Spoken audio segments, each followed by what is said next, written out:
మళ్ళీ బిగ్ బాస్గా చిరంజీవి సమయం ముగిసినట్లేనా? అంటే జరుగుతున్నాయి. కానీ ఒకటైతే జరిగింది.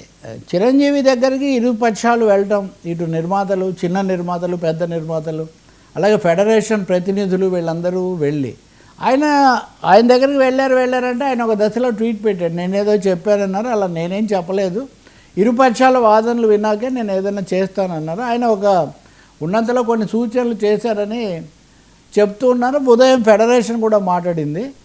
కార్మికులకు సంబంధించిన అంశాలు కొన్ని ఉన్నప్పటికీ ఇక్కడ రెండు విషయాలు, ఒకటి పరిశ్రమ కోణం, రెండవది కార్మికుల కోణం. చిన్న నిర్మాతలు ముందు పెట్టుకొని పెద్ద నిర్మాతలు నాటకం నడుపుతున్నారు తప్ప వీళ్ళకేం పెద్ద తేడాలు లేవు. అలాగే కార్మికుల్లో కూడా కొన్ని సెక్షన్స్కు సంబంధించిన వాటి కోసం అత్యధికులుగా ఉన్న వాళ్లకు ఆలస్యం జరగకుండా చూడాలి అనేది ఇక్కడ అభిప్రాయం. రెండో రాజకీయ కోణం ఏంటి, చిరంజీవి ఆ బాధ్యత తీసుకోవటం.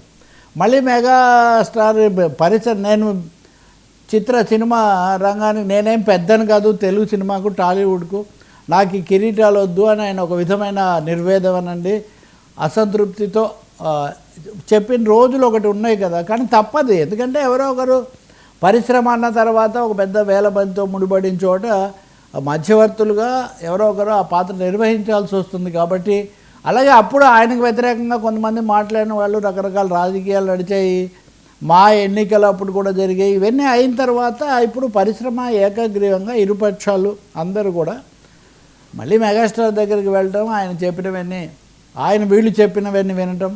అదే అన్నాను నేను, కేఆర్ నారాయణ రాష్ట్రపతిగా ఉండకు మాట అన్నాడు. పెద్దరికం అంటే ఒకప్పుడు పంచాయతీలో లాగా పెద్దరికం కాదు, ఇది ప్రజాస్వామ్య పెద్దరికం. అందరూ చెప్పింది విని అందరికీ ఆమోదయోగ్యమైంది చెప్పటం, ఆ విధమైన పాత్ర ఆయన నిర్వహిస్తున్నట్టుగా ఉన్నారు. కార్మికులు అయితే మాకు ఇంకా కొన్ని తీవ్ర సమస్యలు ఉన్నాయి, అవి కూడా ఆయన పరిష్కరిస్తాడని నమ్మకం వాళ్ళు వెలిబుచ్చుతున్నారు. చిన్న నిర్మాతలు కూడా తొందరగా ముగించండి, ముఖ్యంగా పని గంటలు, కాల్ షీట్లు అనేవి వాటిని పెంచడం అనేది వద్దు అని ఇవి వాళ్ళు ముఖ్యంగా అడుగుతున్నారు. బహుశా ఈరోజు రేపులో ఈ సమ్మె పరిష్కారం అవుతుంది. ఇది పెద్ద సమ్మె, 15-16 రోజులు ఇటీవల కాలంలో ఎప్పుడు జరగలేదు. సో మెగాస్టార్ ఈజ్ బ్యాక్, అంటే బిగ్ బాస్ అన్నట్టుగా big boss is back in the industry. అది మంచిదే. దాసనారాయణరావు గారు ఇది అయినప్పటి నుంచి కూడా ఎవరు చొరవ తీసుకుంటారు, ఎవరు గంట కడతారు, ఇది ఉన్నప్పుడు ఆయన పాత్ర నిర్వహిస్తున్న, ఉదాహరణకు కోవిడ్ అది వచ్చినప్పుడు ఆయన చేసినది అందరూ దాన్ని అభినందించారు. మురళీమోహన్ లాంటి వాళ్ళు మెయిన్ ఇంటర్వ్యూలో కూడా చెప్పినట్టున్నారు కదా, ఆయన ఏమో ఒప్పుకోవట్లేదు, ఎవరో ఒకరు కావాలి కదా అని.